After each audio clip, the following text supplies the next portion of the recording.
সবাইকে শুভেচ্ছা, স্বাগত জানিয়ে শুরু করছি আপনাদের প্রিয় অনুষ্ঠান ছুটির রাতে লাইভ। প্রিয় দর্শক, বাংলা সঙ্গীত অঙ্গনে যে কটি ব্যান্ড নিজেদের স্বতন্ত্র সাউন্ড এবং ভাবে নিয়ে এগিয়ে যাচ্ছেন তাদের অন্যতম নাম ব্যান্ড সর্বনাম। বাংলা সঙ্গীতের শেকড়কে আধুনিক নগর জীবনের সাথে মিশিয়ে তারা ফুটিয়ে তুলছেন এক অনন্য সঙ্গীত ভুবন। আজকে তাদের সাথে পরিচিত হই, তাদের গল্পগুলো শুনবো। আমাদের সাথে আছেন জনপ্রিয় ব্যান্ড সর্বনাম। সবাইকে স্বাগত জানাই। হ্যালো। একটা নিয়ম আছে, একটু নিয়ম অনুসারে পরিচয়টা হয়ে যাক, তারপরে আমরা কথায় ফিরছি। আমি হচ্ছি নোবেল, রিফাত নোবেল, সর্বনাম ফাউন্ডার।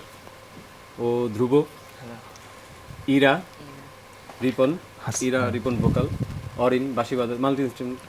তারপর মোনায়েম ভাই বেস বাজায়, আজকে গিটার বাজাচ্ছে, আর জনি ড্রামস কাহন বাজাচ্ছে। গ্রেট। একটু চমৎকার একটা নাম, খুবই ইউনিক একটা নাম, সর্বনাম আসলে। So how did you come by this? এই নামটার একটু জানতে চাই যে নামটা কোন ভাবনা থেকে আসলো, কেন ব্যান্ডের নাম সর্বনাম হলো আসলে? কেন সর্বনাম? আমরা যখন আসলে শুরু করি তখন যে ওরকম খুব খেলোভাবে শুরু করা, তো আসলে যে ভালো লাগে গান করতে, সেই জায়গা থেকে শুরু করা। আমরা 5-6 জন মিলে একসাথে শুরু করলাম। এক একজনের গানের পছন্দ এক এক রকম হয়ে যাচ্ছে, মিলছে না। তখন আমরা ঠিক করলাম যে আসলে আমরা কোনো নির্দিষ্ট জনরার মধ্যে আটকে না থেকে আমরা আমাদের পক্ষে যতটুকু সম্ভব যা যা কভার করা সবগুলোই করব। সেই জায়গা থেকে আসলে সর্বনাম, অর্থাৎ সর্বনামের গান আমরা করব, সর্ব জনরার গান করতে চাই, সেই জায়গা থেকে সর্বনাম। কোন সময়টাতে শুরু হলো সর্বনামের যাত্রাটা একটু যদি বলতেন।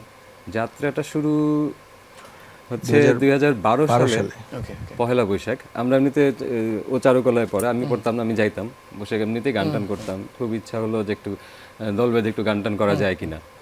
তো এর মধ্যে আমাদের এক বন্ধু হুট করে বললো যে পয়লা বৈশাখে আমরা একটা শো করার চান্স পাইছি সংস্কৃতি বিকাশ কেন্দ্রে। তো আমরা হ্যাঁ করি। তখনই হচ্ছে আসলে একসাথে হয়ে 2-3টা গান তখন করেছিলাম। তো অফিসিয়ালি পয়লা বৈশাখ 2012 সালে সর্বনামের জন্ম আর কি। রাইট। ইরাকে খুব ব্যক্তিগতভাবে চিনি, আমার দেশি ছোট বোন, চমৎকার একজন সঙ্গীত শিল্পী। আমি একটু রিপন ভাই আপনার কাছে একটু জানতে চাই, সেটা হচ্ছে যে যেটা হয় যে একটা ব্যান্ডের তো একটা ধারা থাকে বা একটা জনরা থাকে, আমরা যেটা বলি আসলে সর্বনাম নামটা যেরকম সুন্দর, তাদের সঙ্গীত অনেক সুন্দর। একটু যদি বলতেন যে আসলে আপনাদের ধারাটা কি, আপনার কোন ধারার সঙ্গীত করেন, তাহলে যদি একটু। আমরা আসলে যারা প্রথম শুরু করেছি প্রত্যেকেরই ফোকের প্রতি একটা আলাদা দুর্বলতা ছিল। যেমন নোবেল হচ্ছে চুনারুঘাটের মানুষ, সিলেটের মানুষ। আমি যদিও ঢাকার আশেপাশেই, আমার বাড়ি হচ্ছে রূপগঞ্জ পূর্বাঞ্চলে, কিন্তু ফোকের প্রতি একটা আমাদের আলাদা দরদ ছিল। আর একটা ব্যাকগ্রাউন্ড হচ্ছে আমাদের, আমরা যেহেতু থিয়েটার করতাম, প্রাচ্যনাট, তো ওইখানে অনেক ধরনের মানে ফোক গানের এক্সপেরিমেন্ট আমরা দেখেছি। সেই জায়গা থেকে ফোকের প্রতি একটা দুর্বলতা ছিল। আর নামের ক্ষেত্রে আমি আরেকটা জিনিস প্লাস করতে চাই, এটা বলা উচিত। সেটা হচ্ছে আমাদের এক ফ্রেন্ড, ওর নাম হচ্ছে জুবেরি, সাইদ জুবেরি। তো জুবেরির একটা কবিতার বই ছিল, কবিতার বইটার নাম ছিল সর্বনামের পাখিরা, তাই তো? তো জুবেরির সাথে আমরা প্রাচ্যনাটে যখন স্কুল করি তখন আমরা একই সাথে ছিলাম। তো জুবেরির এই বইয়ের মানে কবিতার বইয়ের নামটা খুব পছন্দ হয়েছিল। তো সেই জায়গা থেকে আমরা যেহেতু সব ধরনের গান করতে চাই, এক এক ধরনের মানে এক একজনের এক এক টেস্ট থাকলেও মানে আমরা সবগুলো গানই একসাথে নিজেদের মতো করে করতে চাই, সেই জায়গা থেকে সর্বনাম। তো এই জায়গা থেকে আমরা মনে হয় যে একটু জুবেরিকেও একটা থ্যাঙ্কস জানানো উচিত। দেখছি তাহলে কি বলতে পারে একটা আরবান ফোক ব্যান্ড একদম। রাইট। সো ইরা, তোমার কাছে একটা প্রশ্ন আছে, সেটা হচ্ছে যে রিপন ভাই খুব চমৎকার করে বললেন যে সবার একটা লোকসঙ্গীতের প্রতি একটা আগ্রহ আছে। তুমি তো রংপুরের মেয়ে, রংপুরে তো আমাদের ভাওয়াইয়া, ইউনো, সো সেটার কি কোনো প্রয়োগ আছে কিনা? সেটার যেহেতু রংপুর থেকে আসা, আমি ভাওয়াইয়া গান, এবং আপনিও ভালো করে জানেন বেসটাই ফোকের প্রতি তো আমারও টান।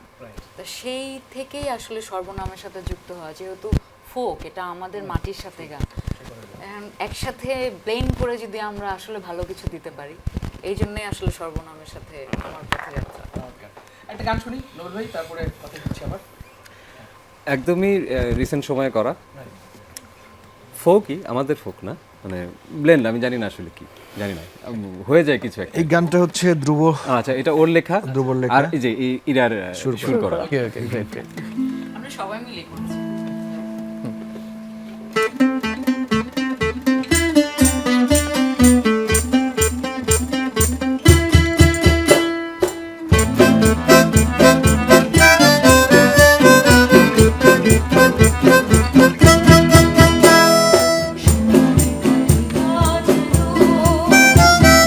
নেশা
মাখা সাগরে কত না গল্প সুন্দর সাজানো লকারে।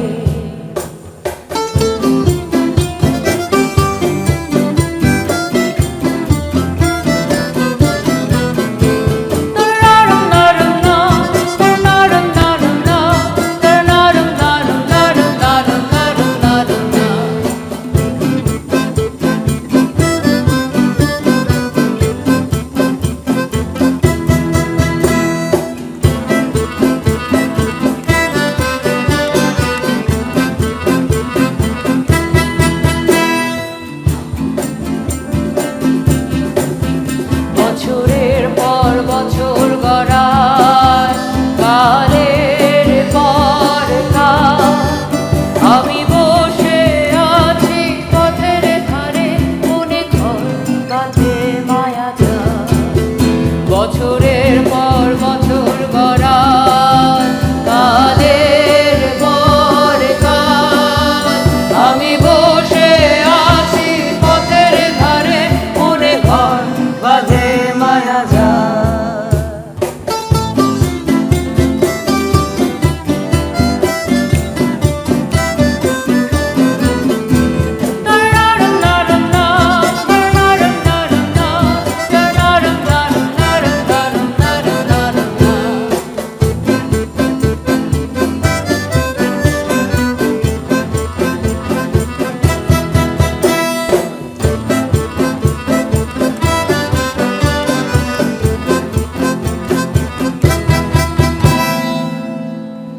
চমৎকার, খুবই ভালো লাগলো। একটা প্রশ্ন করতে চাই, সেটা হচ্ছে যে লোকগান এবং আধুনিক এই সাউন্ড আসলে এটার একটা এই যে ব্লেন্ড করে এত চমৎকার করছেন, আমি একটু লাইভের দিকে যাই অথবা রেকর্ডিংয়ের দিকে যদি যাই, আপনাদের একজন ডেডিকেটেড সাউন্ড ইঞ্জিনিয়ার আছে, তার নামটা কি? জামিল ভাই। তো তাকে আসলে কতটুকু ওই যেটা বলে না একটু অন্যভাবে বলি প্যারা খেতে হয় আর কি, কারণ এখানে অনেকগুলো ইনস্ট্রুমেন্ট বাজছে, কখনো ইলেকট্রিক গিটার, হারমোনিকা আছে, উইন ইনস্ট্রুমেন্টটা তো আছে অরিন, এবং সবকিছু মিলিয়ে তো একটা বড় চ্যালেঞ্জের সম্মুখীন হতে হয় তাকে আসলে। অ্যাকোস্টিক ইনস্ট্রুমেন্ট খুবই আসলেই খুব ঝামেলা, মানে ব্যালেন্স করাটাও ঝামেলা। অ্যাকোস্টিকের মাইকিং বা প্লাগ ইন অনেক মুশকিল হয়।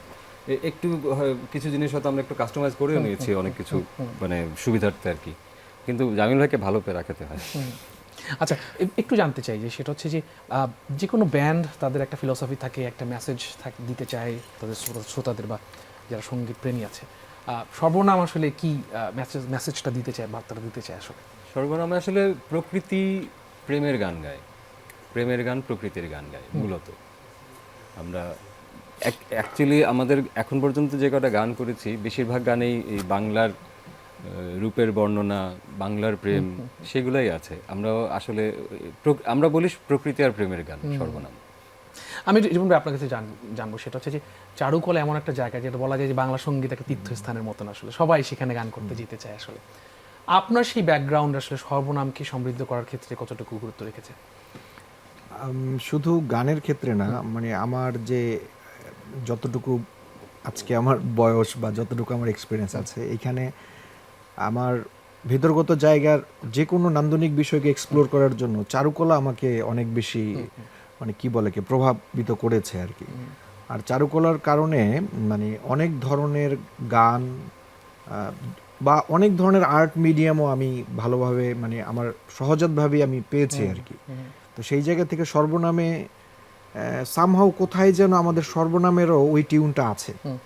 মানে চারুকলা বা চারুকলা তো চারুকলা ছবির হাট বা এই অঞ্চলটা জুড়ে কিন্তু অনেক ব্যান্ড, অনেক শিল্পী বেড়ে উঠেছে।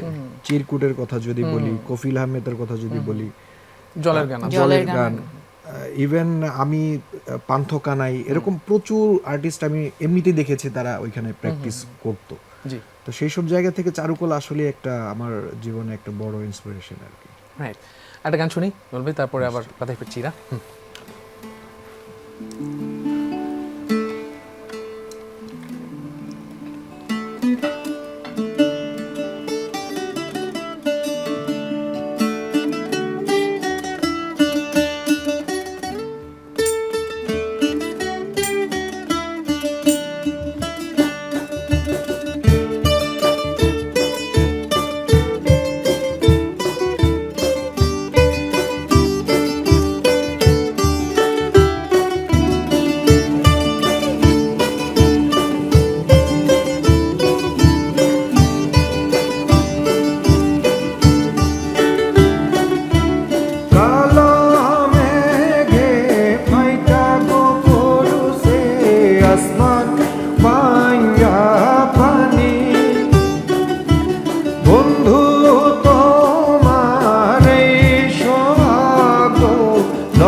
কিসায় আমার জনম জনম তোমার পাশে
অসংখ্য ধন্যবাদ। খুবই মোহিত হলাম গানটা শুনে।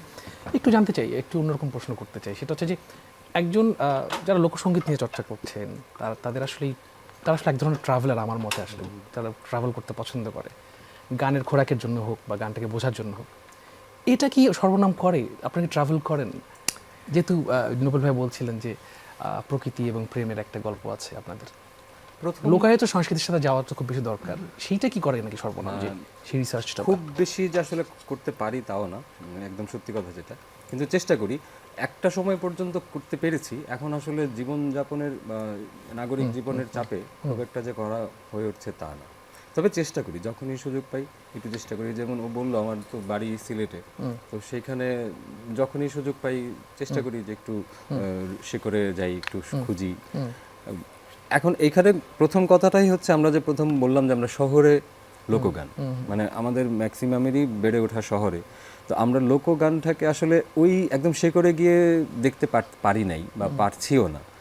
আমরা দেখি শহরের চোখে, শহরের ইনস্ট্রুমেন্টে লোকগানটাকে যতটুকু সম্ভব ধারণ করার চেষ্টা করি। তবে একটা জিনিস আমরা প্রায়ই একটু নিজেদের ভিতরে ডিসকাস করি যে আমরা এই জার্নিটা করতে চাই, মানে আমরা দেশের নানান জায়গায় ওইখানকার লোকশিল্পী যারা আছে বা ওদের সাথে আমাদের একটা কোলাবোরেশন করা, এবং জানি না এটা মানে বাস্তব হবে কিনা। আমাদের ইচ্ছা আছে যে এটা দেশের বাইরেও যারা ফোক করে তাদের সাথেও এক ধরনের কোলাবোরেশন করার। ইরা, তোমার কাছে জানতে চাই, রংপুরে তোমার একটা ব্যান্ড ছিল, হ্যাঁ, তো সেখানে কি একই ধরনের সঙ্গীত করতে তোমাকে দেখা গেছে অনেকবার, বা আরো লোকসঙ্গীত তুমি করতে? হ্যাঁ, আমি যখন রংপুরে ছিলাম তখন একটু লালন করতাম, সেই জায়গাতে আসছিলাম। হ্যাঁ, তুমি বলো। আমি অনেক লালনের ভক্ত ছিলাম, লালন করা হতো। তারপর যখন ঢাকায় চলে আসলাম, সবাই যার যার পড়াশোনা নিয়ে অনেক ব্যস্ত হয়ে গেল। তারপর ঢাকাতেও আমার একটা ব্যান্ড ছিল, ছুটির ঘন্টা। আমরাও ওখানে কিন্তু ফোক কাজ করতাম। আমার ব্যান্ডের সব সদস্যরা এখন দেশের বাইরে চলে গিয়েছে। আমরা এখন দেখা যায় অনলাইনে আমরা ফোক নিয়ে কথা বলি। এটার পাশাপাশি যেহেতু আমি ভাওয়াইয়াটাকে আসলে তুলে আনতে চাই। ভাওয়াইয়া অনেক দিক থেকে আসলে আমরা ভাওয়াইয়াটা ভাবে আসে না আমাদের সামনে। তা এখন সর্বনামের সাথে কাজ করে ভাওয়াইয়া হোক, আমাদের আদার্স যে ফোক গান হোক, এটাকে ম্যাশ আপ যদি বলা যায়, আসলে কম্বাইন করাটাই আমার মানে এখন ইচ্ছা। রাইট, আরেকটা গান শুনি তারপরে প্রসঙ্গে ফিরছি। আমাদের একদম শুরুর দিকের একটা গান, হ্যাঁ, উড়ালদের মন। আচ্ছা, আগের গানটাও যে রিপনের লেখা ছিল, এই উড়ালদের মন গানটাও রিপনেরই লেখা আর কি। ওকে।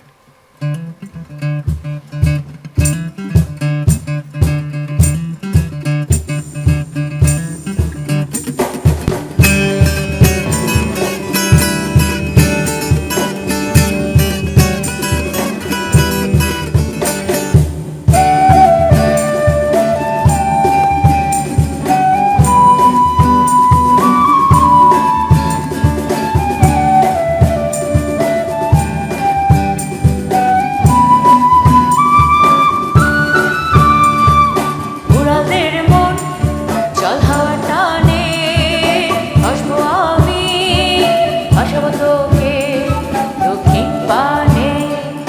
উড়ালদের মন চল হাওয়া টানে, আসবো আমি আসাবো তোকে দক্ষিণ পানে।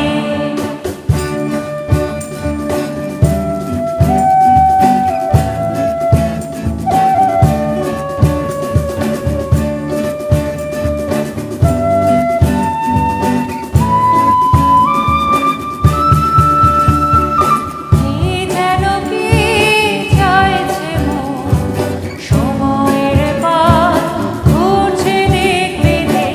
কি যেন কি চাইছে মন, সময়ের পাত ঘুরছে দিক বিদিক। আচমকা শূন্য টানে, উড়ালের মন চল হাওয়া টানে, আসবো আমি আসাবো তোকে দক্ষিণ পানে। উড়ালের মন চল হাওয়া টানে, আসবো আমি আসাবো তোকে দক্ষিণ পানে।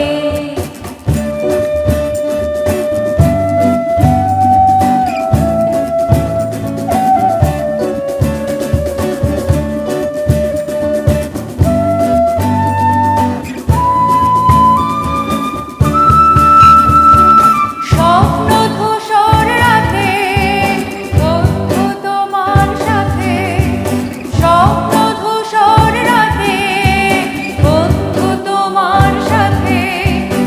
এক চিলতে আলোয় কথা আর গান, পিঠে পিঠ মেলে। কি যেন কি চাইছে মন, সময়ের পথ ঘুরছে দিক বিদিক। কি যেন কি চাইছে মন, সময়ের পথ ঘুরছে দিক বিদিক। আচমকা শূন্য টানে, উড়ালের মন চল হাওয়া টানে, আসবো আমি আসাবো তোকে দক্ষিণ পানে। উড়ালের মন চল হাওয়া টানে, আসবো আমি আসাবো তোকে দক্ষিণ পানে। খুবই মজা পেলাম গানটা শুনে। আসলে গানটা রিপন ভাইয়ের লেখা, রাইট? সুর কে করেছে? ওরই করা। ওকে ওকে, গ্রেট। আর একটু জানতে চাই, সেটা হচ্ছে যে লাইভ পারফরমেন্সের ক্ষেত্রে তো অনেকগুলো চ্যালেঞ্জেস থাকে। অনেক সময় যেহেতু আপনাদের অনেকগুলো ইনস্ট্রুমেন্ট বাজে, সাউন্ড ইঞ্জিনিয়ারের তো যেটা বলছিলাম অনেক বড় ঝামেলা পড়তে হয়। সময় তো অনেক কম পাওয়া যায় যখন অনেকগুলো লাইন আপে অনেকগুলো ব্যান্ড থাকে, যখন এটা কিভাবে হ্যান্ডেল করেন? ম্যাক্সিমাম টাইমে আমরা আসলে একটু চেয়ে নেই যে আমরা একটু আগে সাউন্ড চেকটা করে রাখতে পারি কিনা। আসলে তাই করতে হয়। আমাদের জন্য প্লাগ এন্ড প্লে করাটা খুবই মুশকিল, মানে অ্যাটলিস্ট আধা ঘন্টা সময় লাগেই, মানে খুব কম হলেও আধা ঘন্টা সময় লাগে। তো এটা আবার খুব প্যাথেটিক, অডিয়েন্সের জন্য প্যাথেটিক যে আধা ঘন্টা ধরে সাউন্ড চেক করার পরে ওই দিক থেকে অস্বস্তি শুরু হয়ে যায়। তো আমরা যখন যেখানেই শো করি আমরা আগে বলে রাখি যে আমরা সাউন্ড চেকটা আগে করে নিতে হবে। রাইট। এটা অরিন, আপনার কাছে একটু জানতে চাই, সেটা হচ্ছে যে একটু উইন ইনস্ট্রুমেন্টে আপনি কাজ করছেন, বাঁশির প্রতি আমার একটা দুর্বলতা আছে। একটু জানতে চাই আপনি শিখেছেন কোত্থেকে বা সর্বনামের সাথে কিভাবে যুক্ত হলেন? আচ্ছা, তো তা শিখা আসলে প্রথমে বলা যায় পুরাপুরি নিজে থেকেই। এটার একটা মজার কাহিনী আছে, সেটা হচ্ছে আমার বড় বোন, ও হচ্ছে শিখবো, একজন পরিচিত ছিল যে শিখবো আমি করে একটা মেলা থেকে একটা বাঁশি কিনে নিয়ে এসেছিল। ওকে। তারপরে ওর বদলে আমি শিখে ফেলেছি। আচ্ছা আচ্ছা। আর সর্বনামের সাথে কিভাবে যুক্ত হলেন? সর্বনামের সাথে আসলে আমি যখন ভার্সিটিতে চান্স পাই তখন হচ্ছে নোবেল ভাই আমাকে বলেছিল যে আমাদের সাথে বাজাও। তারপরেই আসলে যুক্ত হওয়া, আর মোটামুটি শিখা বা ভালো করে বাজানো এই জিনিসটা আমি সর্বনামের সাথেই বাজাতে করেছি। ওর বড় হয়ে ওঠে সর্বনাম।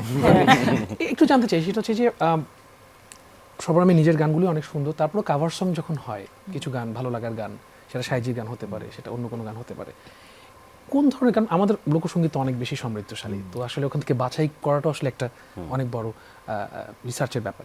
তারপরে সর্বনাম কোন গানগুলোকে প্রেফার করে যখন কাভারের প্রসঙ্গ আসে? কাভার আসলে যে আমরা খুব বেশি করি তা না, খুব সিলেক্টিভ কয়েকটা গান আমরা হয়তো চিন্তা করেছি যে আব্দুল করিমের অন্তত একটা গান কাভার করব, লালনের অন্তত একটা গান কাভার করব। তো খুব যে ওরকম সিলেক্টিভ করে খুব বেশি কাভার করছি তাও না, কাভার গান আসলে আমরা একটু কমই করি আর কি। আর বাছাই করার ক্ষেত্রে আসলে আমার মনে হয় যে আমাদের পছন্দের সাথে ফিলোসফির সাথে মিলে যাচ্ছে এরকম কিছু গান, যেমন এই যে গানটা গাইলাম, তারুণ্যের গান গাইলাম, আব্দুল করিমের বসন্ত বাতাসে যেমন আমরা গাই কখনো কখনো স্টেজে, আমার কাছে মনে হয় যে মিলে যাচ্ছে কোথাও। বা এই যে লালনের সহজ মানুষটা আমরা রিসেন্টলি একটা কাভার করেছি, দেখেছি আমি। হ্যাঁ, এটা কোনো না কোনো ভাবে আমাদের মনে হয় যে আমাদের ফিলোসফির সাথে মিলে যায় আর কি, ওইভাবেই বাছাই করা, অত কিছু না। আরেকটা গান শুনি ছোট্ট করে, তারপরে ওরে বাসি। এটা একদমই একটা অহমিয়া সুর থেকে নেওয়া গানটা, আমাদেরই লেখা, আমাদের এক বন্ধু বন্ধন, ওর লেখা, সুরটাও ওইখান থেকেও নিয়েছিল আর কি।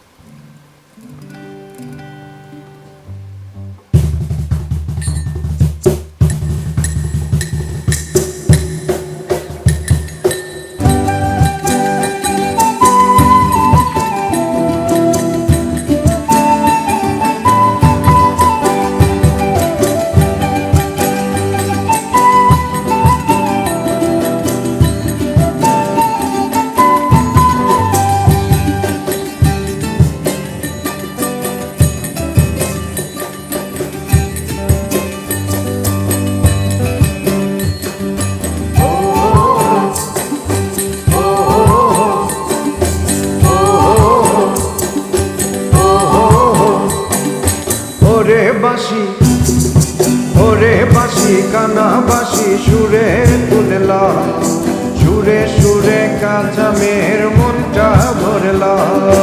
ওরে বাঁশি কানা বাঁশি সুরে তুললা, সুরে সুরে কাঁচা মেয়ের মনটা ভরলা।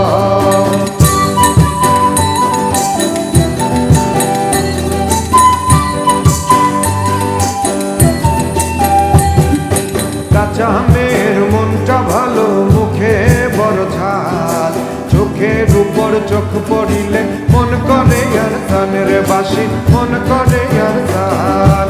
কাঁচা মেয়ের মনটা ভালো, মুখে বড় ঝাল, চোখের উপর চোখ পড়িলে মন করে আর কানের বাঁশি, মন করে আর গান। ওরে বাঁশি কানা বাঁশি, ওরে বাঁশি কানা বাঁশি সুরে তুললা।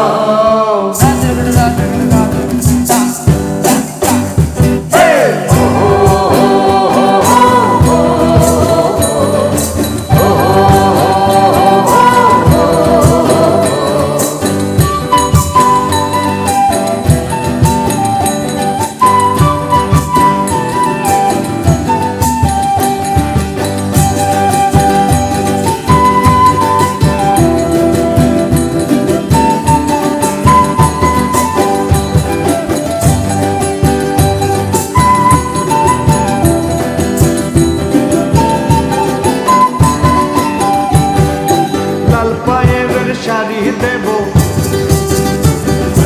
রূপোয় তোলা নথ দেব, লাল পায়ের শাড়ি দেব, রূপোয় তোলা নথ দেব, দেব কাছে চুড়ি, দেব কাছে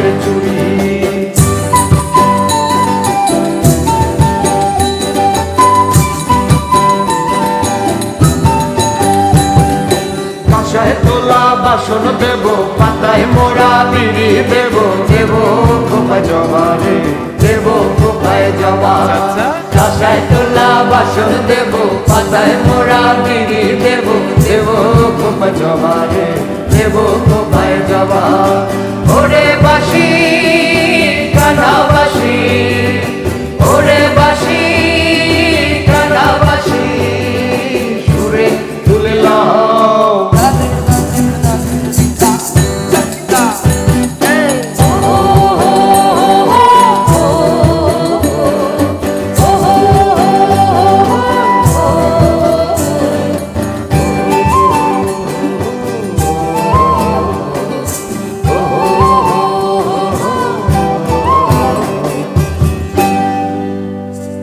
অসংখ্য ধন্যবাদ, চমৎকার একটি গান শুনলাম।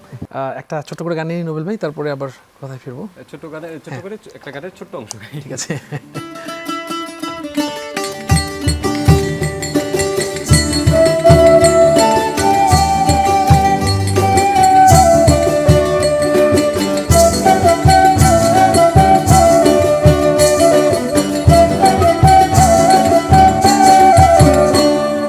চোখের জলে বৃষ্টি ঝরে বন্ধু তুমি না আসিলে, তোমায় না দেখিলে তুমি না আসিলে। চোখের জলে বৃষ্টি ঝরে বন্ধু তুমি না আসিলে, তোমায় না দেখিলে তুমি না আসিলে।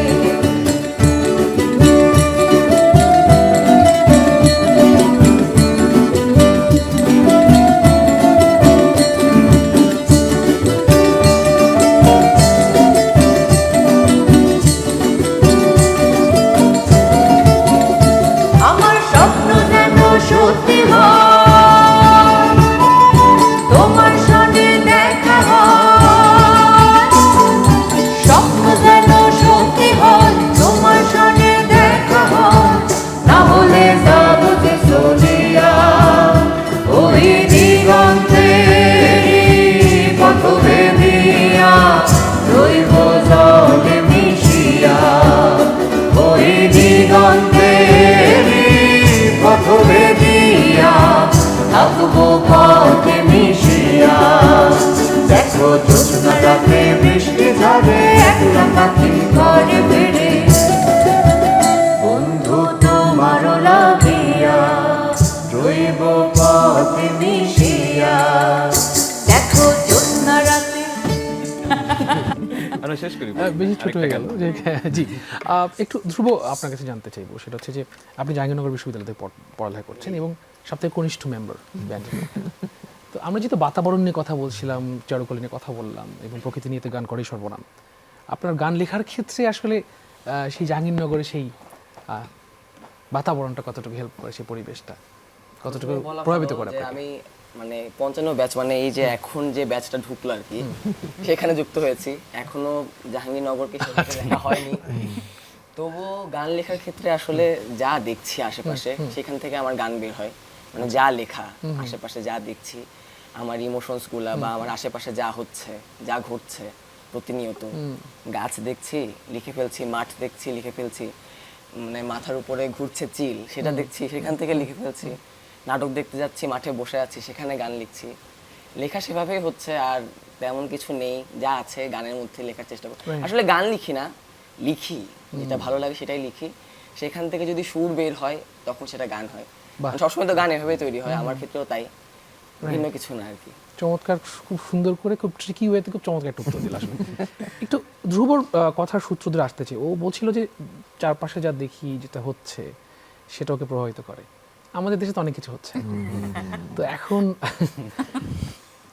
এই নেতিবাচক ব্যাপারগুলোই বলি একটু, ওগুলো কোনোভাবে সর্বনামকে প্রভাবিত করে কিনা, তাদের সঙ্গীতকে প্রতিফলিত করে কিনা? কারণ একটা সঙ্গীত তো একটা স্ট্রংগেস্ট মিডিয়াম, যেটাতে আসলে আপনি একটা মেসেজ দিতে পারবেন, একটা মানুষকে নাড়া দিতে পারবেন। সেটা নিয়ে কোনো ভাবনা আছে কিনা সর্বনামের? আসলে সর্বনামের এক ধরনের সাফোকেশন তো থাকেই শিল্পী হিসেবে। আমরা হয়তো বা সর্বনাম নামে একটা ব্যান্ডের সাথে আছি, কিন্তু কোথাও না কোথাও কিন্তু আত্মিক সম্পর্কটা আমাদের একসাথে হয়েছে দেখি আমরা এখানে মার্চ করেছি সর্বনামের সাথে। কিন্তু সেই কানেকশনগুলো কিন্তু আছে, যে এই দেশ, রাষ্ট্র, সমাজ, বাস্তবতা সবকিছু মিলিয়ে যত ধরনের যা যা ঘটছে সেইটার ইম্প্যাক্ট আমাদের ভিতরে পড়ে। আমরা কিছু কিছু গান করারও চেষ্টা করেছি। ও যে এরকম প্রথম গানটা করলো, আরও একটা গান আমার লেখা আছে যেটা আমরা এই হাহাকার শহরে এরকম, হ্যাঁ ওইটা আপকামিং, ওই গানটাও আসবে। তো গান মূলত ধ্রুব যেটা বললো যে আসলে নিজের যেই যাতনা, নিজের যে ভালো লাগা, নিজের যে অনুভূতি, সেইটাই হয়তো দু একটা লাইন দিয়ে আসলে প্রকাশ পায়।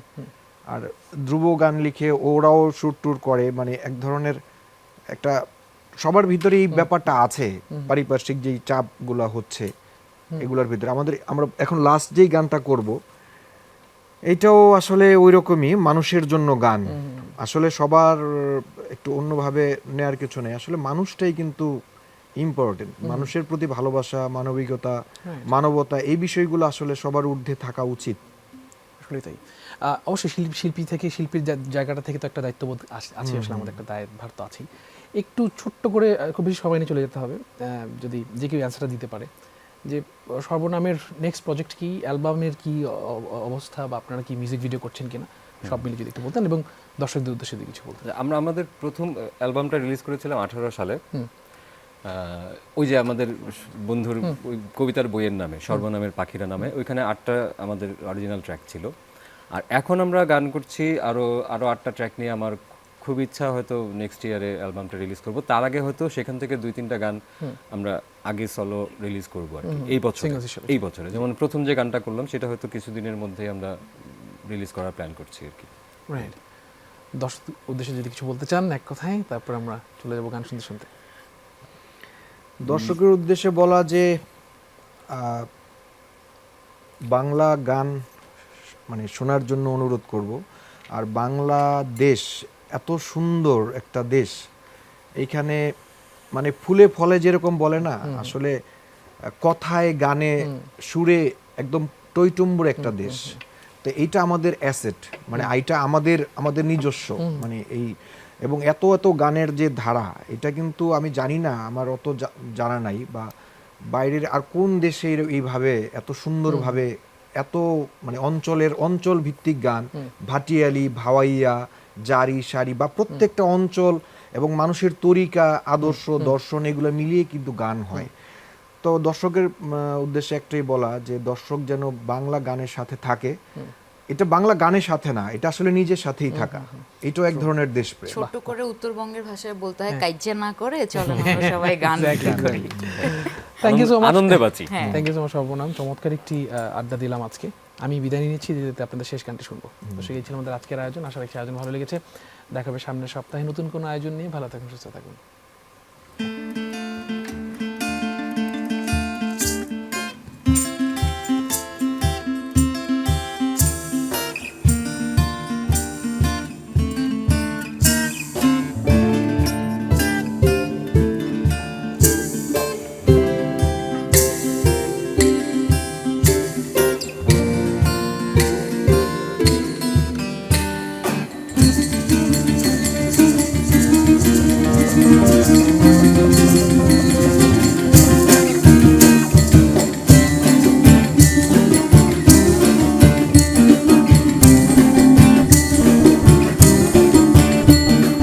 নামের গোসা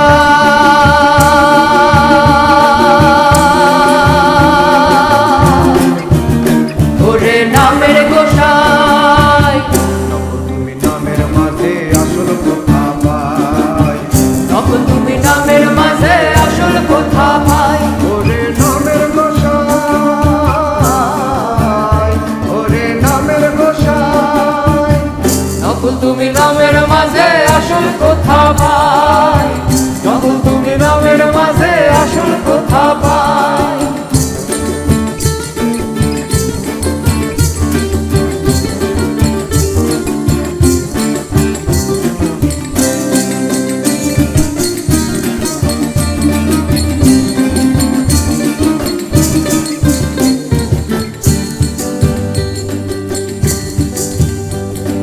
মুসলিম যদি ডাকে আল্লাহ, পক্ষী ডাকে কি, হিন্দু যদি কয় ভগবান, বৃক্ষের তুমি কি, বলো বৃক্ষের তুমি কি, বলো বৃক্ষের তুমি কি, বুদ্ধের তথাগত তুমি, মৎস্যের তুমি কি, খ্রিস্টান যদি ডাকলো ঈশ্বর মানুষ ডাকে কি বলো মানুষ ডাকে কি, বলো মানুষ ডাকে কি। আবার না মানবী, আবার না মানবী হইল মানব, সেই বাডাকে কি উপায়, সেই বাডাকে কি উপায়। তবু তুমি নামের মাঝে আসল কোথা পাই, তবু তুমি নামের মাঝে আসল কোথা পাই। ওরে নামের গোসাই,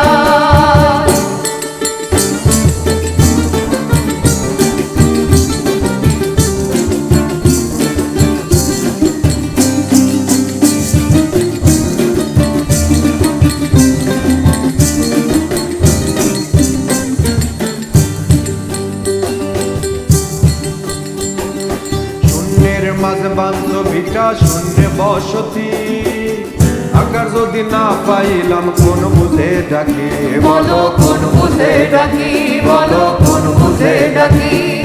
শূন্যের মাঝে বান্ধ ভিটা শূন্যে বসতি, আকার যদি না পাইলাম কোন বুঝে ডাকে বলো কোন বুঝে ডাকি, বলো কোন বুঝে ডাকি। তোমায় খুঁজতে গিয়া